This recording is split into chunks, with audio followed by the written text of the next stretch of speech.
তারেক জিয়ার নির্দেশনায় সালাউদ্দিন আহমেদের প্রযোজনায় শিবিরের বিরুদ্ধে ছাত্র দলের নজিরবিহীন প্যাকেজ, জামাত শিবিরের জন্য জরুরি সতর্কবার্তা। দর্শক দেখেন যে বিষয়টা শুধু এরকম না যে ছাত্রলীগ ডাকসু নেতাদের নামে কিছু ভুয়া স্ক্রিনশট ছড়িয়ে দিল আর সেটা দেখে উত্তেজিত হয়ে ছাত্র দলের ছেলেরা থানার ভিতর ঢুকে মব করলো বা হত্যার উদ্দেশ্যে এবি জুবায়ের মোসাদ্দেকের উপর হামলা করলো। বিষয়টা কিন্তু শুধু এরকম না।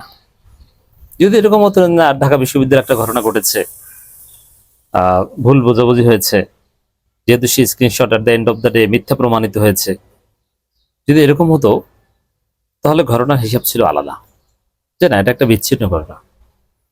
কিন্তু ঘটনা বিচ্ছিন্ন নয়, একই ধরনের প্যাটার্নের ঘটনা দেশব্যাপী ঘটছে এবং এটা ঘটতে থাকবে ঘটতে থাকবে ঘটতে থাকবে। আপনি লিখে রাখতে পারেন। হ্যাঁ, তারেক যে পলিসি চেঞ্জ করলে দ্যাটস ডিফারেন্ট, বাট এখন পর্যন্ত তারেক যে সিদ্ধান্ত হচ্ছে, যে আমি এটা আগেও বলেছি আবারও বলি, যে ক্যাম্পাস দখল করতে হবে। কারণ ঢাকা বিশ্ববিদ্যালয় সহ বিভিন্ন ক্যাম্পাস থেকে যদি আন্দোলন ছড়িয়ে পড়ে, সে আন্দোলন কেউ সামাল দিতে পারবে না এবং সেই সরকার টিকতে পারবে না। যেহেতু ভয়াবহ লোডশেডিং, দ্রব্যমূল্যের মারাত্মক ঊর্ধ্বগতি, বিদ্যুতের দাম বাড়ছে এবং সরকার ঘোষণা দিয়ে লোডশেডিং দিচ্ছে। রাজধানীতে লোডশেডিং ছিল না, এখন রাজধানীতেও লোডশেডিং দিচ্ছে, মানে জনজীবন অতিষ্ঠ হয়ে উঠছে। তাতে শিক্ষার্থীরা আন্দোলন করলে বিএনপি সরকার একটু টিকতে পারবে না। হাসিনার পতন তো এভাবেই হয়েছিল। ছাত্রলীগকে যখন ক্যাম্পাস থেকে তাড়িয়ে দেওয়া হলো, তখনই হাসিনার পতন ঘন্টা বেঁচে গেছে। এখন বিএনপি ক্ষমতা এসেছে 2 মাস প্লাস, অথচ সেই বিএনপি এখন পর্যন্ত 2 মাস প্লাস ক্ষমতা এসেছে, অথচ এখন পর্যন্ত বিএনপি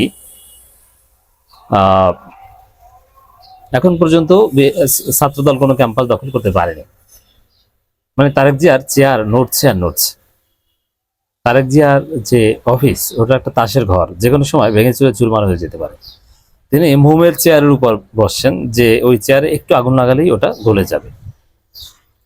তার ক্ষমতার ভিত্তি এতটাই দুর্বল। কারণ ঢাকা বিশ্ববিদ্যালয় থেকে ছেলেরা আন্দোলন করলেই দেখবেন যে ঘটনা ঘটে গেছে। কেউ থামাতে পারবে না, কেউ সরকারকে রক্ষা করতে পারবে না। এই জন্যই বিশ্ববিদ্যালয়গুলো দখল করার নির্দেশ দিয়েছে তারেক জিয়া এবং সালাউদ্দিন আহমেদ এটা প্রযোজনা করছেন। প্রমাণ হচ্ছে যে পুলিশ থানায় মব করতে অ্যালাউ করে এবং পুলিশ এই হামলাকারীদের কিছুই করে না, ধরে না। আর পুলিশ আটকে রাখে যারা থানায় জিডি করতে যায়, যারা থানায় আশ্রয় নিতে যায়, ভিকটিম তাদেরকে। আপনি বুঝতে পারছেন কি চলছে? দেখেন, এটা যদি শুধু ঢাকা বিশ্ববিদ্যালয় এই ঘটনার মধ্যে সীমাবদ্ধ থাকতো তাহলে দ্যাটস বিচ্ছিন্ন কেস হিসেবে আমরা দেখতাম, কিন্তু না। দেখেন, প্রথমে শুরু হয়েছে চট্টগ্রাম সিটি কলেজ থেকে, তারপরে ঢাকা বিশ্ববিদ্যালয়, এরপরে সব জায়গায় ধীরে ধীরে চলছে, ছড়িয়ে পড়বে সারা বাংলাদেশে। তারেক জিয়ার নির্দেশে সালাউদ্দিন গং বা এরা ছাত্রদলকে গোপনে মেসেজ দিয়ে দিয়েছেন যে তোমরা দেশব্যাপী শিবিরের বিরুদ্ধে হামলা করবা, এইভাবে করবা, পায়ে পড়া দিয়ে ঝামেলা করবা, শিবিরের পোস্টার ব্যানার ছিঁড়ে ফেলবা, এই করবা সেই করবা। তো দর্শক, একই দিনে রাজধানী সহ 3 স্থানে ছাত্রদল শিবিরের সংঘর্ষ। এর মানে ছাত্রদল শিবির এই সংঘর্ষ যদি শুধু বিচ্ছিন্ন ঘটনা হতো, শুধু একই দিনে এক জায়গায় ঘটতো, কিন্তু 3 স্থানে। এরপরে শুনবেন যে 5 স্থানে, এরপরে শুনবেন যে একদিনে 64 স্থানে। কারণ বিএনপি তো আবার সেই জঙ্গিবাদী 63 জেলায় বোমা হামলার ইতিহাস রয়েছে। বলা হয়ে থাকে আব্দুর রহমান, বাংলা ভাই, এটা তারেক জিয়ার হাত ধরেই তাদের উত্থান। যাই হোক, দ্যাটস ডিফারেন্ট আলোচনা, এটা আওয়ামী লীগের বয়ান। এটা বলা হয়ে থাকে, অনেকের বিশ্বাস। তো দর্শক, এই যুগে, এই বাস্তবতায়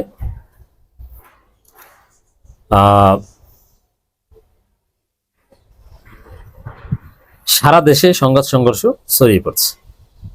এটি হচ্ছে স্পষ্ট আলামত যে এগুলো তারেক জিয়ার নির্দেশে চলছে। নইলে বিচ্ছিন্ন ঘটনা 2 এক জায়গায় করতো। সাপোজ পাবনায় কিংবা কুমিল্লা পলিটেকনিক ইনস্টিটিউট, সেখানে তো কোনো এই ফটোকার্ড কিংবা স্ক্রিনশটের ঘটনা ঘটেনি। তো সেখানে কেন হামলা করছে? মানে যেখানেই সুযোগ পাচ্ছে, যেখানেই শিবির পাবে, সেখানেই তারা হামলা করবে। এভাবে একটা অস্থিতিশীল পরিবেশ তৈরি করে। এবং তারেক রহমান একটু ঝুঁকিও নিয়েছেন যে কিছুদিন সাধারণ মানুষ গালাগালি করবে, কিন্তু ওটা ঠিক হয়ে যাবে। কিছুদিন গালাগালি করলো, বাবারা তোমরা এগিয়ে যাও, শক্তি দেখিয়ে ক্যাম্পাস দখল করে নাও। আর পুলিশ তো তোমাদের যে হেল্প করার তা তো করছে, তোমরা পুলিশের সামনেই মব করতে পারো, এটা নিরাপদ। কারণ যে এবি জুবাইর এবং মোসাদ্দেকের উপর হামলা করেছে ছাত্রদল সন্ত্রাসীরা, পুলিশের সামনে, শাহবাগ থানার ভিতরে। এখন এই ঘটনা যদি ছাত্রদল রাজু ভাস্কর্য কিংবা টিএসসিতে ঘটাতো, তাহলে ছাত্রদলের 12টা বেঁচে যেত। ছাত্রদল মার খেয়ে ওখান থেকে পালাতে হতো, কিন্তু ছাত্রদল বেছে নিয়েছে থানাকে। কারণ থানায় সালাউদ্দিন আহমেদের পুলিশের সেটআপটা এরকম ছিল যে ছাত্রদল যদি কাউকে পেটায় তারা কিছু বলবে না, আর ছাত্রদলের উপর যদি হামলা আসে যে না ছাত্রদল পারছে না, ছাত্রদল ঢালাও মার খাচ্ছে, তখন পুলিশ ঠেকাবে। এজন্য পুলিশের কাছে যে এই মারামারিটা করেছে ছাত্রদল, কারণ যাতে কারণ এবি জুবাইর মোসাদ্দেক ওরা যে মাল, এটা পুলিশের সামনে যদি না হতো তাহলে ওরা পাল্টা মায়ের দিত। এবং এবি জুবাইর মোসাদ্দেক এমনি এমনি এত ভোট পেয়ে নির্বাচিত হয়নি, ওদের সাথে সাধারণ শিক্ষার্থীরা আছে, যারা ভোট দিয়েছে তারা আছে, শিবিরও আছে। এই হচ্ছে রিয়ালিটি দর্শক। আর এই কারণে দেশব্যাপী সংঘাত সংঘর্ষ ছড়িয়ে পড়ছে। ছাত্রদল ও ছাত্র শিবিরের মধ্যে উত্তেজনা বেড়েছে। বৃহস্পতিবার রাজধানী শাহবাগ সহ দেশের 3 স্থানে এই 2 ছাত্র সংগঠন নেতাকর্মীদের মধ্যে সংঘর্ষ ঘটনা ঘটেছে। দুপুরে পাবনা ঈশ্বরদী সরকারি কলেজ এবং সন্ধ্যা কুমিল্লা পলিটেকনিক ক্যাম্পাস রাত 8টায় এবং রাত 8টায় শাহবাগে সংঘর্ষ হয়।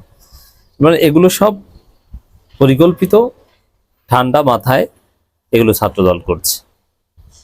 এই জন্য এখন 3 স্থানে, কালকে 5 স্থানে, তারপরে শুনবেন 10 স্থানে, এরপরে শুনবেন জেএমবির মতো 64 জায়গার 63 জায়গায়। রাজশাহী বিশ্ববিদ্যালয়, কুষ্টিয়া বিশ্ববিদ্যালয় শুরু হয়ে যাবে, তবে কুষ্টিয়ায় সবার শেষে হবে, রাজশাহীতে সবার শেষ হবে, চট্টগ্রামে তো একটু লেট হবে। ঢাকা বিশ্ববিদ্যালয় আগে দখল করার চেষ্টা করবে, এরপর জাহাঙ্গীরনগর দখল করার চেষ্টা করবে, এরপর জগন্নাথ দখল করার চেষ্টা করবে, এইভাবে এগোচ্ছে তারা।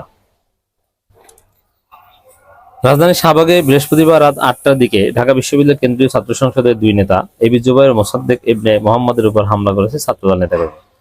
প্রত্যক্ষদর্শী সংশ্লিষ্ট সূত্রে জানা গেছে, শাহবাগ থানার সামনে ছাত্রদল ও ছাত্র শিবির নেতাকর্মীদের মধ্যে উত্তেজনা সৃষ্টি হলে এক পর্যায়ে ধাওয়া পাল্টা ধাওয়া ঘটনা ঘটে, ইত্যাদি ইত্যাদি। এগুলো তো আপনারা জানেন, এটা নানান আলোচনা করেছি। এই যে গুপ্ত বলা, এই যে সবকিছু তারেক জিয়ার নির্দেশনায় হচ্ছে, এই হামলার স্টার্টিং ন্যারেটিভ সবকিছু কিন্তু তারেক জিয়া স্টার্ট করেছে। তারেক জিয়া বগুড়ায় যে জামাতকে, শিবিরকে গুপ্ত বলে গালি দিয়েছে, তারপরে কিন্তু শুরু হয়ে গেছে। তো দর্শক, এই যে গুপ্ত গুপ্ত বলা নিয়ে ঝামেলা, এই গুপ্তটা এটা তারেক জিয়া বগুড়ায় বলার পরে স্টার্ট। তাহলে এটা এই যে পাবনা, কুমিল্লা, বিভিন্ন জায়গায় যে হামলা সংঘাত সংঘর্ষ হচ্ছে, এগুলো তারেক জিয়ার নির্দেশনায়, সালাউদ্দিন আহমেদের প্রযোজনায় ছাত্রদল করছে।